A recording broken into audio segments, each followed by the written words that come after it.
सह वीर्यं करवावहै तेजस्विनावधीतमस्तु मा विद्विषावहै। ॐ शान्ति शान्ति शान्तिः।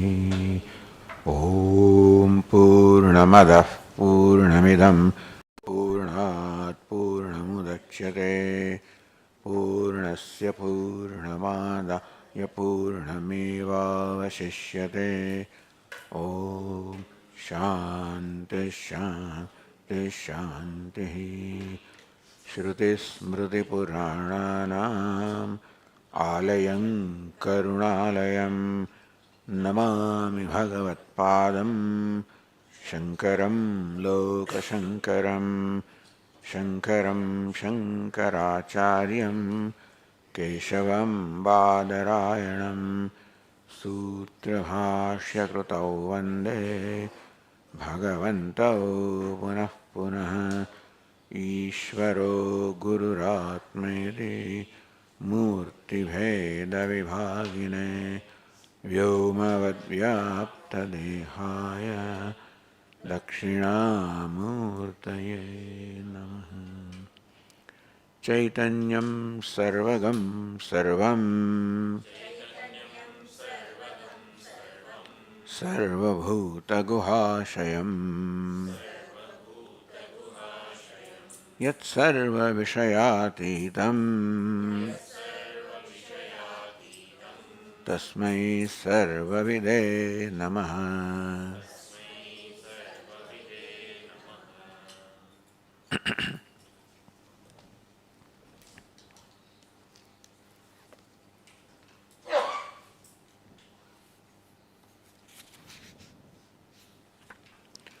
पुत्रदुःखं यथाध्यस्तं पित्रा दुःखे स्व आत्मनि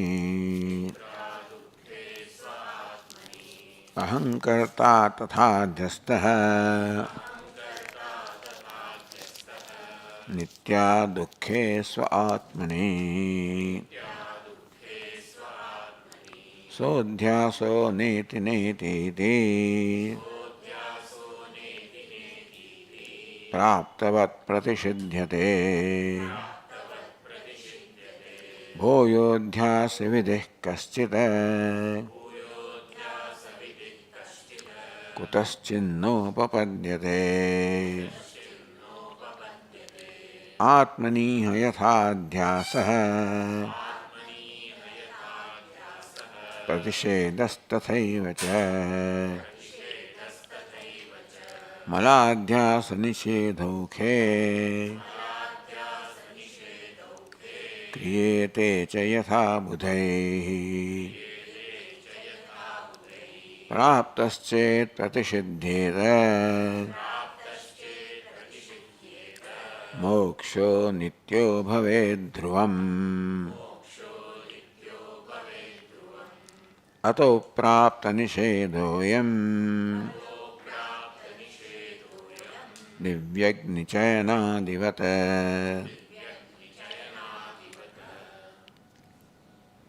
Now explaining what is meant by adhyasa. Adhyasa is superimposition that takes place by default. That no intention is involved there. In fact, in case of adhyasa taking place in the self, no awareness is involved. It just happens, meaning that our present conclusions about ourselves, our present understanding about ourselves, what I take myself to be, is the result of adhyasa. As I know myself to be as such and such, at any given moment, what I am keeps changing depending upon the situation. I am father, mother, son, daughter, good, bad, indifferent. In each of these conclusions about myself, there is involved is adhyasa or superimposition, meaning that taking myself to be different from or contrary to what I am. Like taking a rope to be a snake, quite contrary. Or taking a shell which is without any value to be silver, which is valuable. So, rope snake is example of dvesha, and shuktika rajat is example of raga. Of course, they are the examples for superimposition taking place upon something other than myself. That's an example. But here, a similar phenomenon is happening about I am doing it upon myself, you can say. Or ahankara is doing it upon himself. Simple example, putra dukkham yatha pitra sve atmani adukhe adhyastam. That the son is very unhappy, suffering. And even though father has no reason to suffer,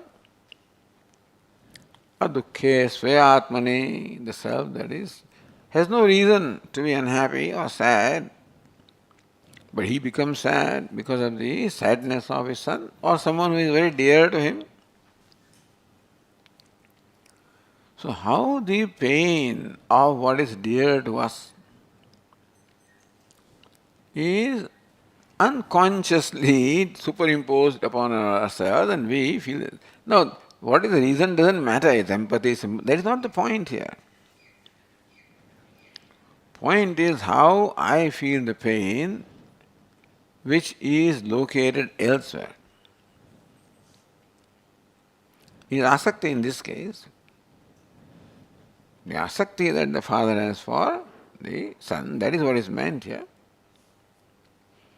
Empathy, it's a value, then it's a different matter. This example of how what happens elsewhere is happening in me. Similarly also, tatha nitye adukhe svayatmane. Similarly also in one's atma, my atma, the self that is of the nature of ananda. Adukha is to show the contrast. Just as father is adukhi. For adukha, the dukkha is superimposed, quite contrary is superimposed. So similarly, Atma is called adukhi. Upon that, the ahankarta is adhyastha, the Atma, the Ananda Swarupaha. In this case, Atma there is actionless, really speaking. Upon that, the karta, the agent of action, is superimposed. And this stands for every kind of superimposition. Upon the one that is limitless, the limited net is superimposed. One that is ananda, upon that the dukkha is superimposed. So this is example of all kinds of contrary superimpositions that are taking place.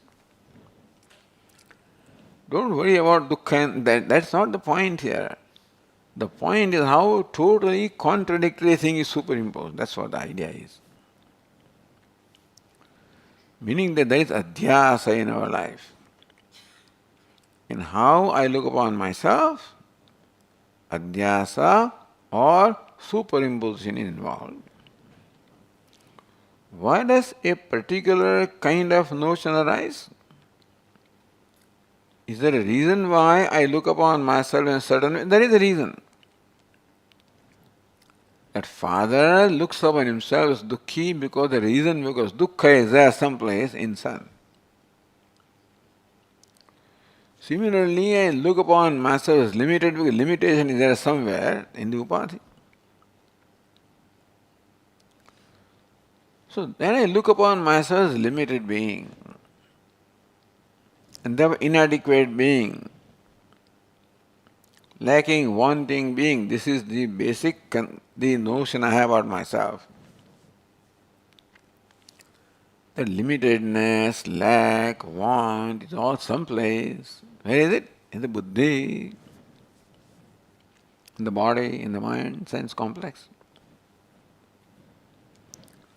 And what belongs to the upadhi is by default thought to be belonging to me. Now this is called adhyasa by Vedanta. And the reason for such a superimposition is always ignorance, because I do not know the true nature of myself. And therefore, I take myself to be contrary to what I am.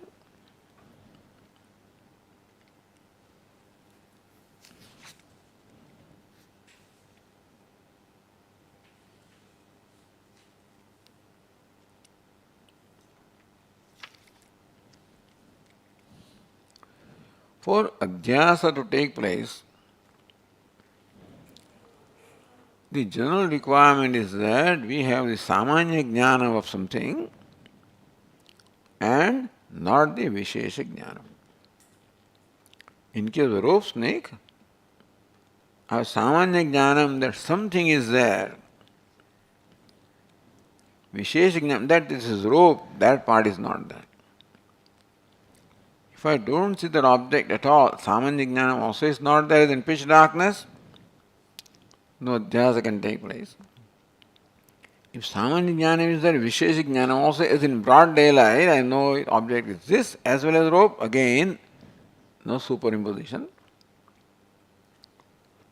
But in the twilight condition when I see it and don't quite recognize, the recognition is not there, or wrong recognition is there. That is the classical condition for adhyasa to take place. Atma is self-effulgent, self-revealing, therefore I cannot but be aware of myself. See, that I am is always, I am aware of that fact.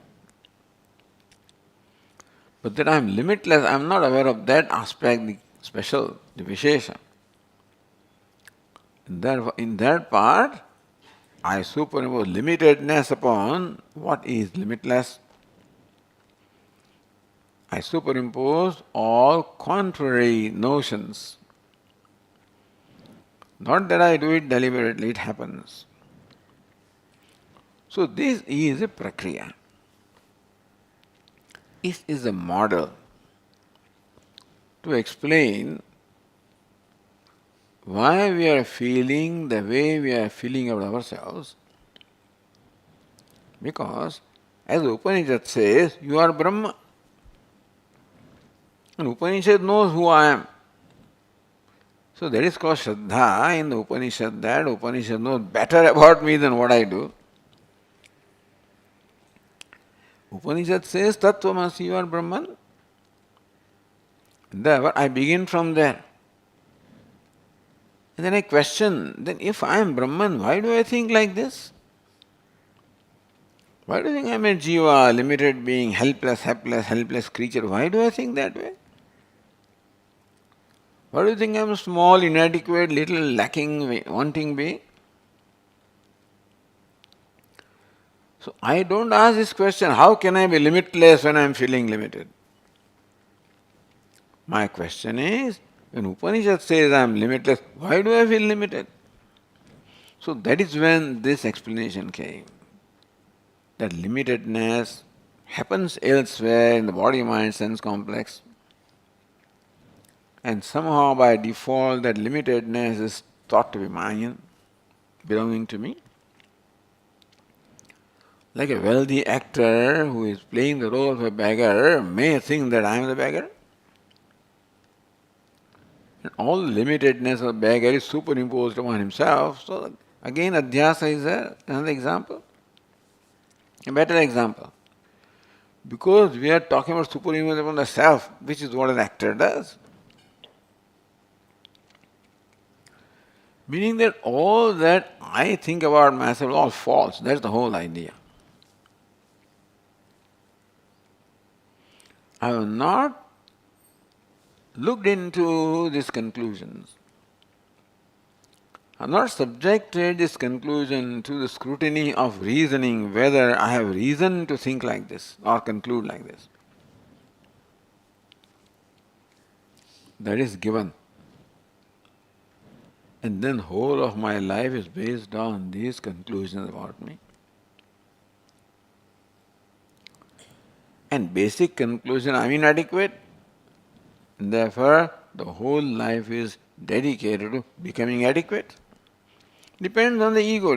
So, somebody's inadequacy is a problem, for somebody something else is a problem.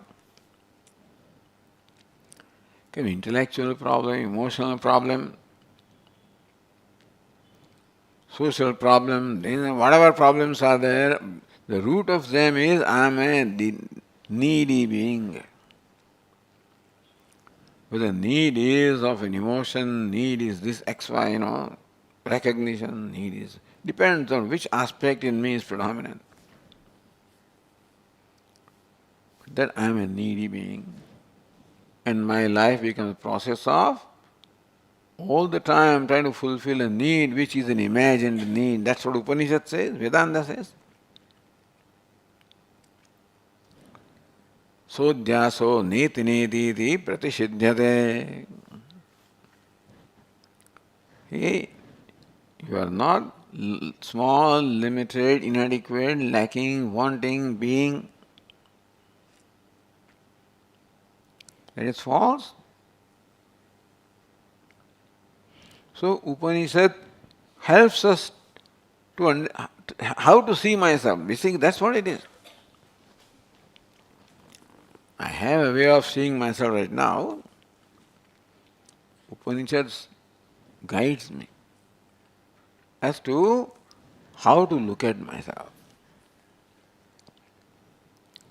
That the way you're looking at yourself has this problem, which is what is called adhyasa here. So, sodhyaso neti neti iti pratishiddhyate. That I am lacking, no, you are not lacking. I am wanting, you are not wanting.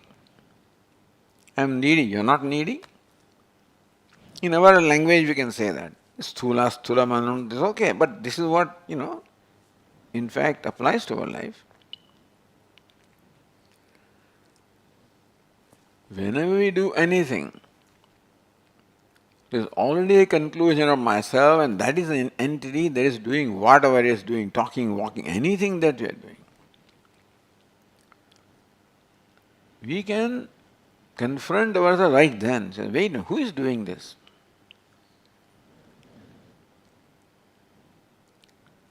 The karma, everything comes later. If you can deal with this, you don't need anything else. Who is doing this? A daughter is doing, son is doing, father is doing. Or what kind of need, basically, from what need this whole thing arises? Every desire is the expression of need. That I am a needy. So I question that. And at least I can intellectually understand that this is a wrong notion about myself. That need may not go away because the intellectual problems become emotional problem. And therefore I must emotionally act in a manner that is where the karma yoga comes. So I bring in the emotion of, being a contributor, being a devotee.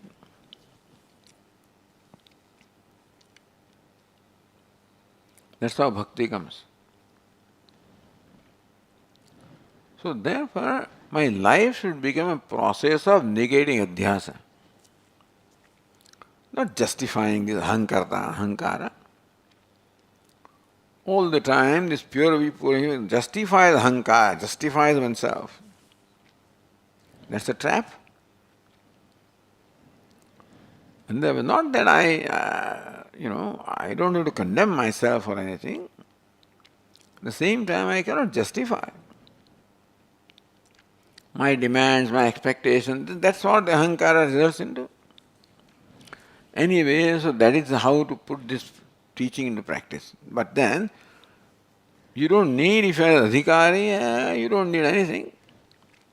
Bhuyo adhyasa vedi. So, that is adhyasas pratishiddhate. Once adhyasa is gone, there is no kartrutva. How can you say, now do prasankhyanam? So therefore, these arguments are made to dismiss prasankhyanam. In the process, the whole mechanism is explained here, the anatomy is explained here of the way we feel and what our life is. So then adhyasa, you always give example of rope snake. It said, no, Atma also can become the object of the substratum of adhyasa. Atmani adhyasa, itha adhyasa, pratishedas tathaiva cha. The way the adhyasa is done of Atma, in that way pratisheda is done. Asthulam anano is adhyasa done on Brahman. Upon me, if I do adhyasa, then I am a karta, bhokta, good, bad, indifferent, needy, inadequate, or whatever. So that is how the pratisheda should take place. At a given point in time, I should recognize what adhyasa am I making, based on what is my present notion about myself. How does that notion arise? What is superimposed upon I? From where does it come? And that is negated. So negation is very specific. Nisheda is based on adhyaropa. So if I look upon myself as a needy being at a given point in time, then I ask, where does the need, before fulfilling the need, where does it arise from? Where the real need is, where the real inadequacy is, where the limitedness is. Not that you should not fulfill the need, that's not the point. First understand and decide. If you think you need to fulfill, go ahead and do that. But then you know why you are doing. Thus, being aware of myself, recognizing how habitually the adhyasa is taking place, how constantly I have a conclusion about myself. Since I do not question that conclusion, how that becomes the basis of what I do and how I live. But that comes later. Here, Atmani Haithat. So, there is no rule that adhyasas take place in something other than myself. It can take place upon myself because the conditions for adhyasa obtain for Atma also. Condition is not that the adhishthanam is different from me. Condition of adhyasa is that the samanya jnanam is there and vishesha jnanam is not there. Ahamasmi sadabhami. It's always there that I am. But that I am non-dual, that vishesha is not there. Therefore, the classical conditions of adhyasa very much obtain with reference to oneself. That's how here the self itself becomes adhishthanam, substratum for superimposition. Praptaschet prasiddhyeda. Understand that it's a notion. What the Upanishad is negating is not the reality about you, I'm inadequate. That's not reality about you, that's what you think. When Upanishad says you are not inadequate, you are adequate, it is not that real inadequacy is negated, it is a notion of inadequacy that is negated. But since I do not know notion as notion, so it is reality for me. But then in Upanishad, you are not inadequate. Not that an inadequate being is being told you are an inadequate person, entity, that takes himself inadequate is being told you are not inadequate. You follow? a limitless self that takes itself limited for whatever reason. So, that limitedness about self is negated, which is a notional limitedness. Not that the one that is really limited is told you are limitless. One who is limitless but thinks I am limited is being told you are not limited. Just drop that. Recognize how limitedness comes. What is the reason why, and recognize that. You can't drop it unless you recognize the reason. I can give up something only when I know what I am holding on is wrong, otherwise I can't give it up. When I am holding to the notion that I am limited, where is the mistake made there? When I see that, oh yes, the limitedness belongs here to the body, to the mind. The need belongs there, thirst belongs there. When I recognize that, then I see what Upanishad means. I said, no, that's not right. So when I realize that, what is the reason for a given notion? What superimposition is taking place? So that is why the Upanishad gives us a Panchakosha Viveka. What belongs to body is superimposed upon self, what belongs to mind, what belongs to prana, what belongs to intellect. And how this superimposition, you call it, identification, you call it, brings about a variety of notions. And I see, oh yeah, why do I? Oh, because I take intellect to be myself. I take emotion to be myself. I take prana to be myself. Body to be myself. More I recognize the anatomy or mechanism of what brings about that notion, easier it is for me to drop it. You can't drop it otherwise. You cannot drop something unless you see that it is wrong. You have to see. So Upanishad invites us when it says pratisheda takes place, negation takes place. You can't negate unless you see these negatables. That Upanishad says, now look, you're not a man, you're not a woman. Why? So how does the idea of man arise in me? Oh yes, manhood is someplace in the body. Womanness is there, thisness is there, son there, daughter, they're all there someplace. Not where I take them to be. So son, daughter is not negated. My conclusion that I am a son or I am a daughter, that is negated, understand? Aprapta nishedhoyam. Therefore, this nisheda, very important is that not that a real son is negated, but one who takes oneself to be son, that aspect is negated. Now this is explored further. Proceeding with the verse 24.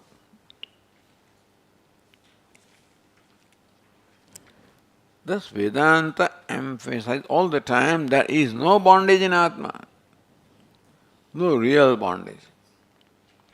It is the imagined bondage. It's called projected bondage. So projection is the word that is used. Or superimposed bondage.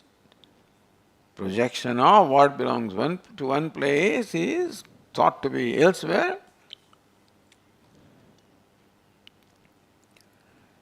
So the next, continuing with the verse 24, the Tikas Atmani Bandha Sambandha Bodhaka Pramana Abha. This is a technical way of describing.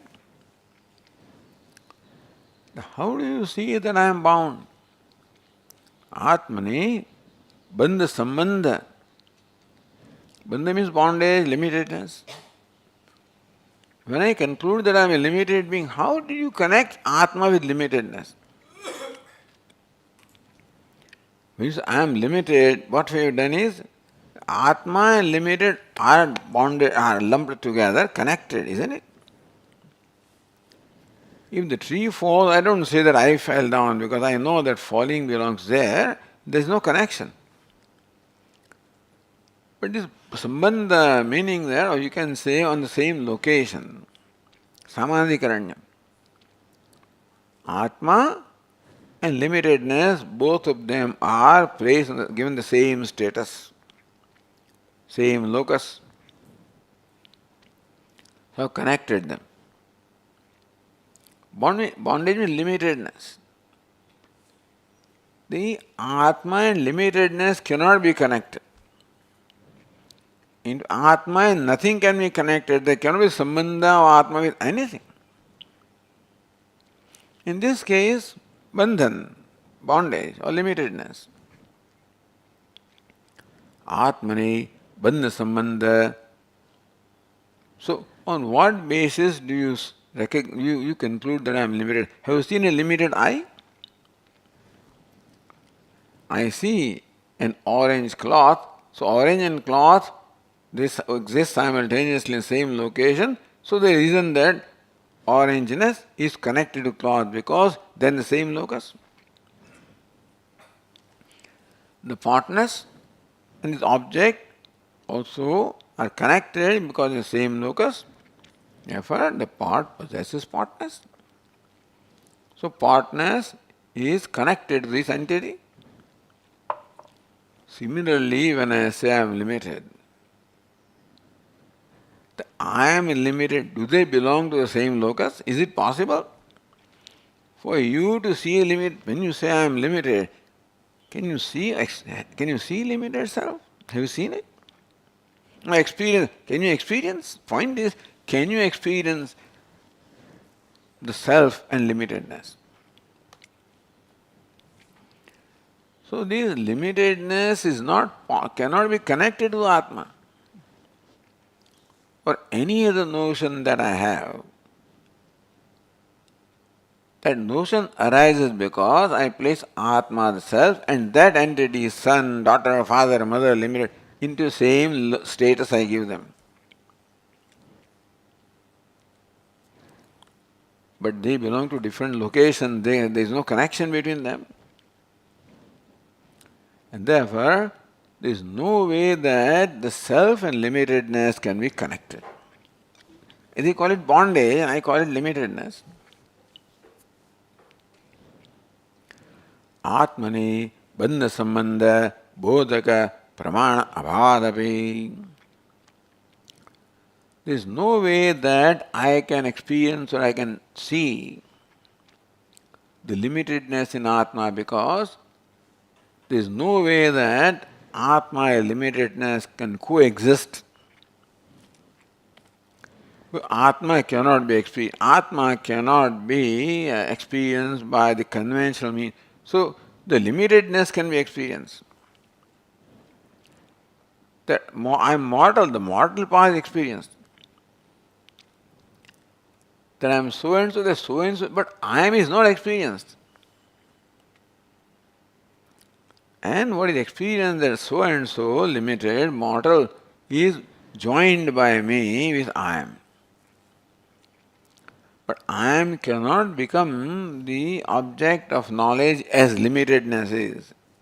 Limitedness is the object of knowledge by the valid means of knowledge, like perception, like inference. Atma cannot be known that way, Atma cannot be perceived. Therefore, Atma is not an object of experience, not an object of knowledge. Whereas limitedness is an object of knowledge or experience. I connect them, but in fact there is no logical reason to connect them.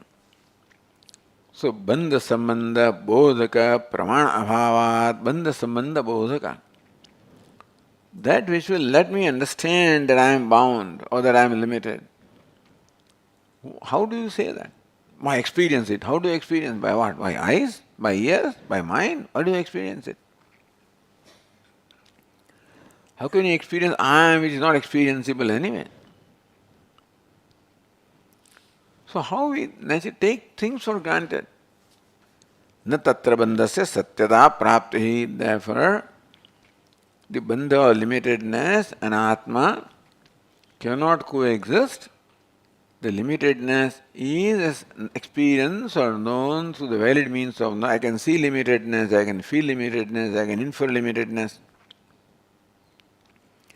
I cannot see Atma, cannot feel Atma, cannot infer Atma, because I am Atma. So the verse 24 says, Sambhavyo gochare shabdah pratyayo vana chanyatha na sambhavyo tadatmatvat ahankartustathaiva cha.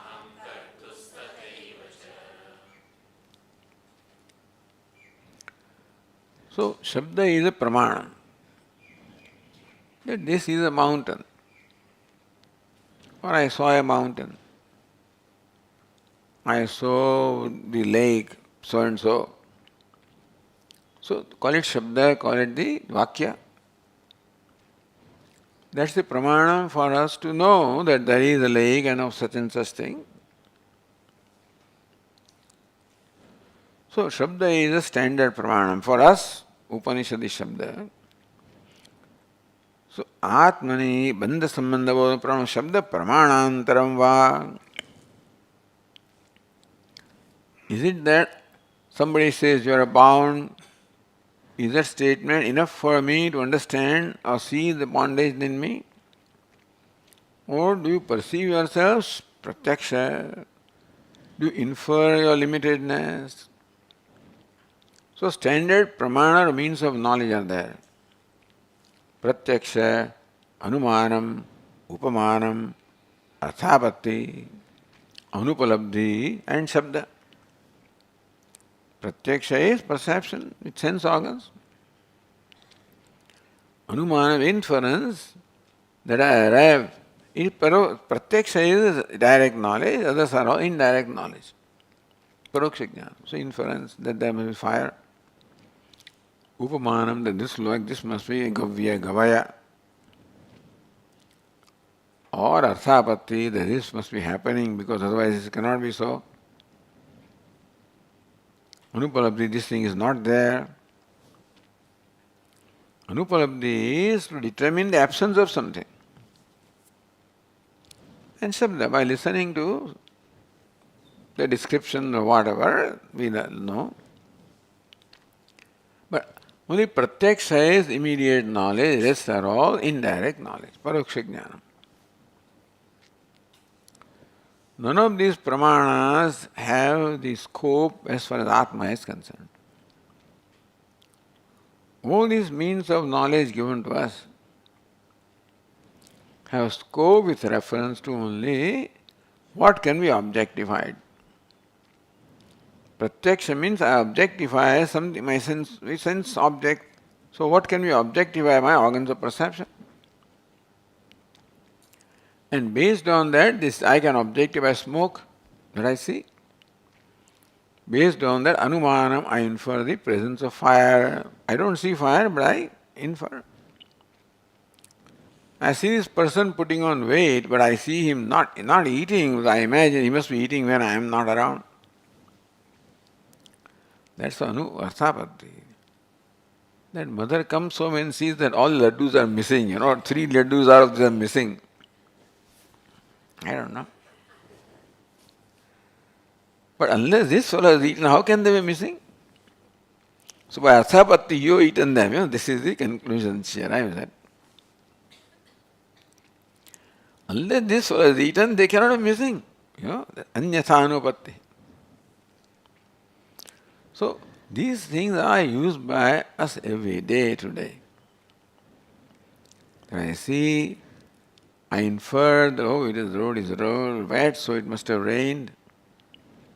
I see the effect, I imagine, infer the cause, I see the cause, I can infer the effect, the clouds are gathering, so I can infer that it may rain. There are various grounds of inference.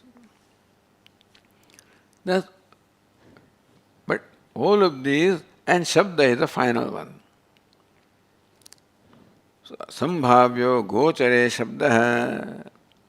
All these pramanas, including shabda, have their object or subject in gochara. What is indriya gochara? What can be objectified as sense organs?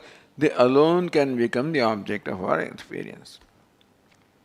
Either direct experience or indirect experience, but then anything that is the object of sense organs alone can become the object of experience. Gochara means indriya gochara. Gochare shabda sambhavya. Shabda or a description can give me knowledge, provide a description of what can be perceived. Which is object of perception of sense organs. Shabda pratyaya or pratyaya.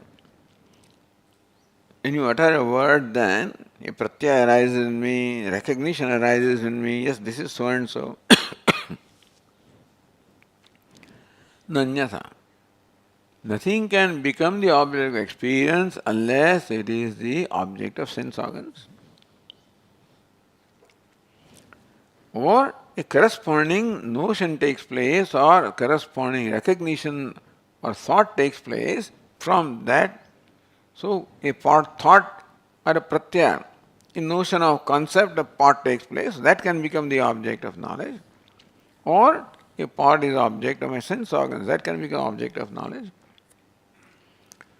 Meaning that what we can experience and what we can know is only confined to this. The sambhavya tadatmatvat. But here the person who is perceiving or inferring, Atma is the very self of that entity. Ahankartuhu. The ahankara, the individual is perceiving, is inferring, I am doing that. What is Atma? So what is other than me can only become the object of perception, inference, etc. I cannot become object of my perception because they cannot be split of the perceiver perceived in the same entity. I cannot ride on my own shoulders. If I cannot perceive myself, then inference all based on perception also cannot apply. But I know who I am so and so, that is called pratyaya. That also doesn't really make Atma as the object, something else is the base object. I know I am limited, the limited is something else, not Atma. The sambhavya tadatmatvat ahankartuhu. It is Atma of the person who is doing the entity that is doing, gaining knowledge by perception, etc., and concluding. And also it is Atma of the pramana, perception also. Atma is Atma of all this pramana, as well as the person who is using those pramana. So Atma does not fall in the category of gochara. Gochara means available for objectification by sense organs, by the mind, by the intellect. So inference is all objectified by the mind. These objects are objectified by the sense organs. When you infer the fire, then fire is not perceptual, but then your mind objectifies that. So what can be objectified by the sense organs? What can be objectified? Pratyaya means by the mind. They can only be experienced by you. Atma does not fall in that category because it is self of the perceiver or trying to experiencer and self of the very perception, etc. also. And therefore, you cannot justify any conclusion about yourself. That is why, and then still you say, I am so and so. So how did you do that? When it is not possible logically for you to have any conclusion about yourself because you cannot experience yourself, and still you have all notions about it, that shows that they are adhyasa, they are superimpositions, they are notions and not reality about you. This part, of course, I can perceive, and therefore the part is object of perception, and the pratyaya, the cognition of part also takes place in my mind. And so anything about this is all right. Any claim that I make or any judgment I have about this is likely to be valid. But about Atma, I have all kinds of judgment for which I have no ground because I cannot experience Atma as experience part. And part stands for the sense object of sense organ. And that alone can become the object of my experience directly or indirectly. Atma does not fall in that category, therefore I cannot experience that directly or indirectly also, I can infer about myself, etc. That means that all the notions I have about myself are all false. But I know I am limited. How do you know? I experience. You cannot. So this shows that every conclusion about myself has no basis. That's called adhyasa. When there's no base still happening, that's called adhyasa, superimposition. So the Tika says, Ayam artha Atmani bandha sambandha bodhakam pramanam shabdaha. Bandha sambandha. How do you connect Atma with limitedness? Either somebody says that you're limited, I see that you're, yeah. Pramanantaram va or other pramana. Pratyaksha, anumana, upamana, arthapatti, anupalabdhi. Sarvathapi na upadyate. None of these pramanas, none of these means of knowledge have the scope in Atma, the scope in Anatma. Shabda pratyayava. So from the verse, sambhavya gochara shabda pratyayava iti. The sambhavya, that na comes. So, or sambhavya gochara shabda. Shabda pratyaya have the scope with reference to sense object. Pratyaya pramanantara janya. So here shabda and pratyaya, two words are used. So Tika says, Shabda stands for the knowledge that takes place when we hear something, and pratyaya is the knowledge that takes place by other means of knowledge like pratyaksha, anumana, upamana. So Shabda is separated here because Upanishad is Shabda. All these Upadesh is given through Shabda. So that is why Shabda is distinguished from other ones, otherwise it's in the same category. So Tika says, Shabdo va pratyayo va loke gochare vishay sambha. Loka means our day-to-day life. Shabda, the word, pratyaya, other means of knowledge, gochare sambhavya, all of them have their scope. Sambhavya, their scope, with of gochara, that which can be objectified. Sambhavana yogya, it is possible to know something that can be objectified. Even if I do not objectify now, if it is objectifiable, as in heaven for example.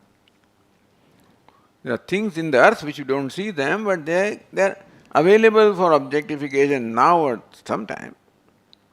Then all of them fall in the category of gochara, meaning they are objectifiable. Nacha anyatha. Vishayatva yogya. What cannot become Vishaya? Only an object can become the object of knowledge. What doesn't have objectivity? So, yat sarva vishayatitam tasmai sarvede namah vishayatita. The subject is vishayatita. Vishaya means object. Subject has no objectivity at all. Vishayatva yogya in subject. All these pramana, the conventional means of knowledge are not applicable. Therefore, we have no reason to make any conclusion about ourselves because the self cannot become object of experience.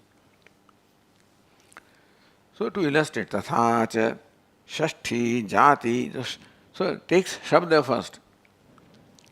For shabda or a word or a sentence to make us know something about a person. So shashti means sambandha. So this is my cousin. So if you want to, say something about or reveal somebody, hey, this is my cousin, then I realize that the sambandha, by sambandha we know. Raja Purusha is a standard example given, Rajnyaha Purusha related to Raja. Jati, Brahmana, Kshatriya, man, woman, human being, Jati, based on the birth. Guna, good, bad, red, yellow. Kriya, a driver, cook. So that is also we know by the Kriya that an entity is performing.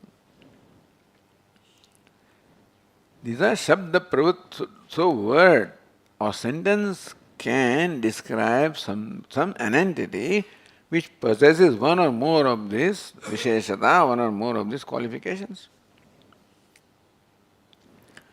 Atma is devoid of all qualifications, therefore nimitta rahitasya. So Atma is devoid of any nimitta or any reason which would make it available for being described by word. Atma doesn't possess any qualification which can make it being described by words. Na shabda gocharam sambhavyate. So shabda, that is why somehow shabda is separated, because Upanishad is shabda. Even those also cannot objectify Atma. Even word Brahman cannot objectify Brahman. That's the whole idea. न शब्द गोचर संभाव्येन अयमात्मा संसारित बहुधा शब्दाद उत्पद्येत इति. So Shabda cannot become the means of knowing that I am a samsari. So I am a samsari. How did you... So I and samsara are connected. How did you connect them? I am dukhi, I am limited. How did you connect them? That connection cannot... Because samsara is experience. If I could be experienced, then you can connect the two. So I experience the pot, and I experience the color, then I can say the pot is red. Because red also can be experienced, pot is also experienced, same location, then I say this is red pot. So also experience I and samsara in the same locus, and I can say I am a samsari. So samsari is experienced, but I cannot be experienced, therefore how do you connect them? So samsari or samsarasya asti, one who possesses samsara is samsari. So a connection is only in that conclusion, a connection is there. The I and samsara are connected for me to conclude that I am samsari. How did you connect them? If I and samsara, both of them can be experienced at the same time, but samsara is always an object. And therefore, I is not experienced where samsara is experienced. Therefore, we have no valid reason to conclude that I am a samsari. Samsara asya asti samsari. Because I and samsara cannot be experienced at the same time. If I experience myself, there can be no samsara. When I experience samsara, there is no I. Therefore, this conclusion, I am a samsari, doesn't make sense. Doesn't make sense, then let it go. So that is what the teacher wants to say, that my conclusion that I am samsari has no valid reason, does not make sense. And therefore, I should not validate that conclusion.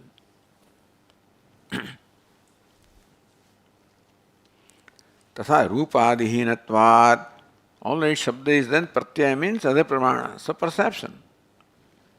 When it can be objectified by sense organs, rupadhihinatvat, so rupa, Shabda, sparsha, rupa, rasa, gandha, these are the objects which are objectified by respective sense organs. Shrotra, tvak, chakshuhu, rasana, granam.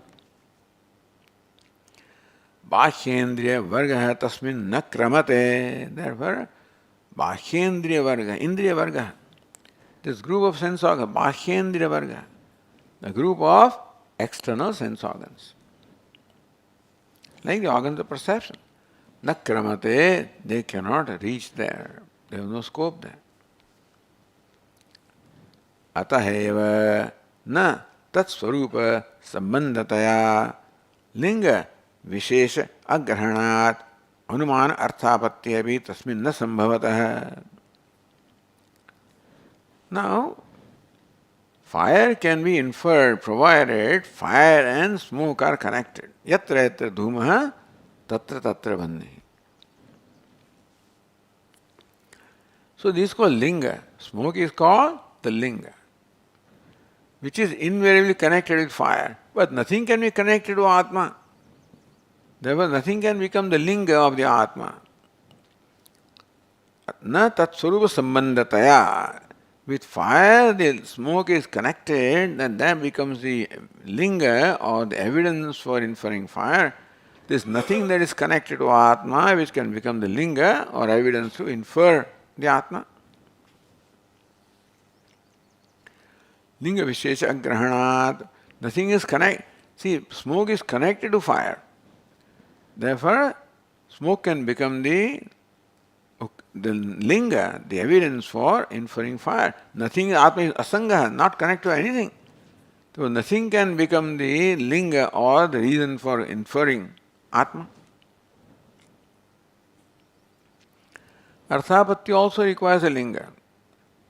This fellow is putting on weight, so that evidence is there, and therefore you conclude that he must be eating sometime when we don't see him. So, Anumanam and Arthapatti both of them require some chinha, some linga, some evidence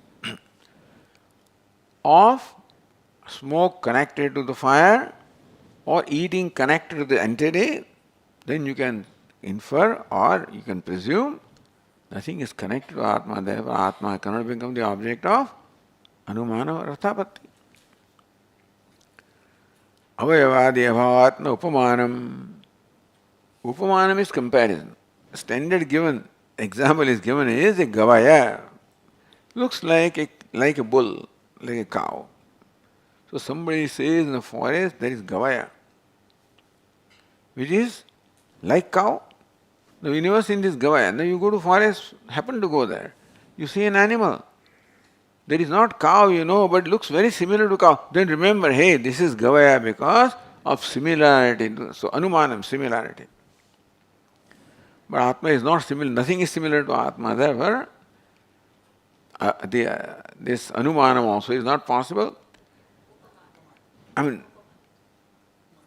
Upama is not possible, comparison. Here's avayava. So even a cow also can be seen because it has various limbs, is an assembly of various limbs. Then gavaya is another assembly. So from one assembly you can, compare with other one. So therefore no ground for upamanam also. You cannot say Atma is not anupalabdhi for establishing absence of something. But Atma is always there, bhava rupatva, therefore it cannot become the object of anupalabdhi. Then what? Pratiti matram parishishyate. Pratiti is there. Experience you can call it or, but it is not a perception. You are experiencing Atma if you want to use the word. But you are not perceiving Atma, not inferring Atma, not arriving by anumanam, arthapatti, anupalabdhi. You are not arrived at that I am. That I am is not result of perception. Cannot be. Because the perception is a scope to sense organs and all pramanas are sense, and this is not an object, subject. I am cannot be perceived, cannot be objectified by any means of knowledge. Pratiti matram but pratiti is there, I am. Not that I have seen I am, not I feel I am, I infer I am. No. So for I am there is no way of arriving at how do you know that you are. So then you say, I am limited. Now limited can be experienced, but I am cannot be. How do you put them together? How do you connect them? Therefore, it is not pramana siddho bandha sambandha. Bandha is pramana siddha, bondage. But bandha sambandha, Atma and bondage cannot be connected. Atma is experience, all right. Bandha is experience, all right, limited. But they cannot be. For you, there is no reason to say, I am limited, The I am is experienced. But not in a conventional way. Limited is experienced in a conventional way.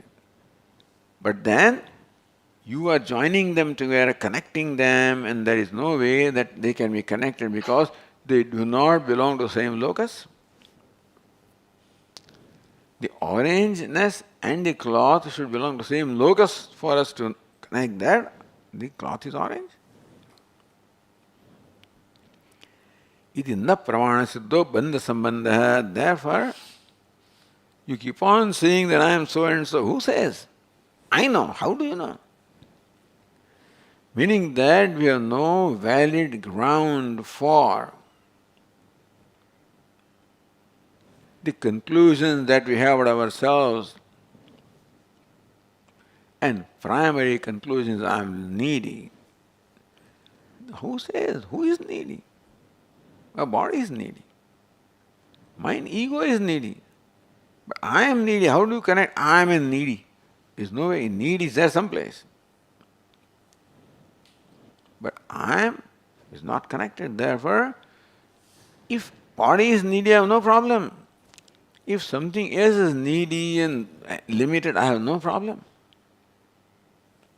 The problem is when that neediness, limited, is connected to I. That is when the problem. So how do you connect them?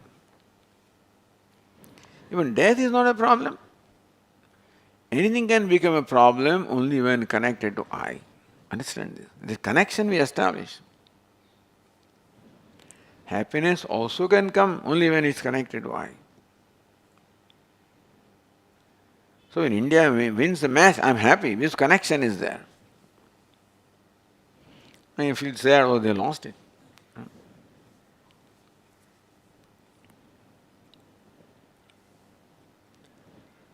Because I connect them with I, therefore India winning, losing creates happiness and unhappiness. If Australia wins and loses, what does nothing happens to me. I'm not.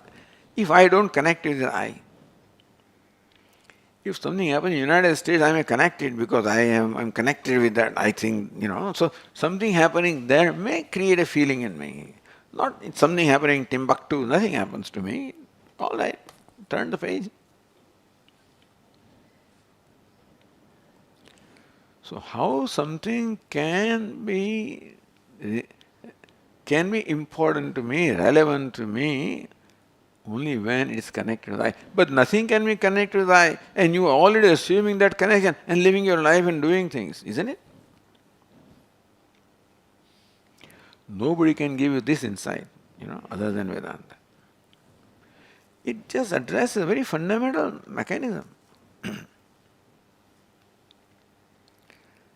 Ityatha sambhavyo atmani shabda pratyaveti. Therefore, with Atma cannot become a meaning of a word, nor can it be experienced by sense organs. Kincha, furthermore, tad atmatvat, another reason. Number one, Atma is not gochara. Second, the Atma is Atma. Tad atmatvat, tasya atmatvat. It is Atma, the very fellow who concludes that I am so and so Atma cannot be experienced by anybody because nainam chinnandi shastrane nainam dahati pavakaha. Atma cannot be cut asunder by any shastra or weapons because the Atma is a weapon. Meaning that a sword cannot cut itself. You follow? Fire cannot burn itself. Water cannot wet itself. Atma being the self of these means of destruction, they can't, sword cannot destroy itself. Fire cannot burn itself. And then all conventional source of destruction, they are not because atmatvat. So ahankartu atmatvat, ahankara pramatru abhimatasya pramatutva, the knower, the one is inferring, one is perceiving, one is concluding. Atma cannot become object of conclusion. It is the Atma of the concluder also. You can use the word concluder, means the one who is concluding. So, ahankarta is what? Pramata, the knower, the one who is concluding. The self being the Atma of that, therefore, it cannot become the object of. You can't conclude. You don't have any ground for conclusion. Tadatmatvat, or Brahmatmatva, call it Brahman, call it Atma. Natad gochara upadyate. Everybody knows that Brahman is not available for any means of knowledge. Atma is Brahman, therefore, not available for any means of knowledge. Then, ne agantukayoho, shabda pratyayoho, ahankarturva, chidatmana, prasak swarupamasti. If Shabda was separate from Atma, then Shabda can reveal Atma. Pratyaya also, the notion in the mind also is never apart from consciousness. Ahankarta, the pramata also is never apart from consciousness. You must create a distance to know something. The knower and the known should be different, then only you can know. But then Atma is the very nature of the knower, very content of the knower. So knower cannot objectify Atma. We can know anything that we can objectify. Atma cannot be. Being the Atma of the objectifier of the knower. And also Pratyaksha and word. Atma is Atma of all of them also. Therefore Shabda cannot objectify Atma, nor Pratyaksha, etc. So Shabda Pratyayo Ahankarturva Chidatmana Pruthak Rupatvam Nasti. For something to become object of knowledge, it should stand apart from me, I should stand apart from that. The subject-object duality must be there for me to know something. I cannot split myself into a subject-object. Swatmanitu Kriya Anupatti Hityartha. In Swatma, Kriya. Kriya means I cannot act upon myself. I cannot be the agent of action and the action itself. So Kriya, Karma can object of action. Kriya and Karma cannot. Kriya means the subject-object cannot coexist. Subject always separate from object. Therefore, all the Ahankar, etc., all of them are in the category of object, and therefore they cannot objectify the very subject. That Atma, that is subject, the innermost core, cannot become the means of any knowledge. Therefore, whatever conclusions you have about yourself have no validity, because how did you arrive at this conclusion? I am a limited. How do you say a limited being? You are so. How can you say that? Because of saying that the limitedness and I must be connected, then I can say I am limited, isn't it? Nothing can be connected to I am. Therefore, no conclusion is valid. Samsara is not valid. So that is why when you say I am limited, you are not. The pratisheda takes place because you are entertaining the notion, and they are not. They are only telling you a fact. It is not that they are dismissing you. They are telling you a fact about yourself that this is wrong. So when you say you are not limited, means that I am limited is the wrong conclusion. You know basis for saying you are limited. How do you say you are limited? Therefore, pratisheda, negation is done of something for which there is no validity and no valid basis. So ask me to see, not just say that I am not so and so. See the fact that you are not. When pratisheda is done, that you are not a human being, I am not human. It's not a repeating thing. See the fact that human being, how did I say I am human being? Oh, this human being, that this is human being. I am objectifying human being, this body. How to say I am human being? So every negation invites us to look into the mechanism of how I arrived at that conclusion and see for myself that I have no basis, valid basis for that conclusion. Then I can drop it. Well, there is a ground for dropping. I may not drop it. But if I can do that, I am Uttamadhikari. Otherwise, emotional problems are there, then I have to grow. But it is I can see. It is I will not justify that. I will not make it my basis, if nothing else. So this is the teaching process of Vedanta. We'll continue. Om Purnamadah Purnamidam Purnat Purnamudachyate Purnasya Purnamadaya Purnameva Vasishyate. Om Shanti Shanti. Karam Shankaracharyam Keshavam Badarayanam Sutrabhashya Krutau Vande Bhagavantau Punah Punah Ishvaro Gururatmeti Murti Bheda Vibhagine Vyomavad Vyapta Dehaya Dakshinamurtaye Namaha. Om Shanti Shanti Shanti. Hari Om. Shri Gurubhyo Namaha. Hari Om.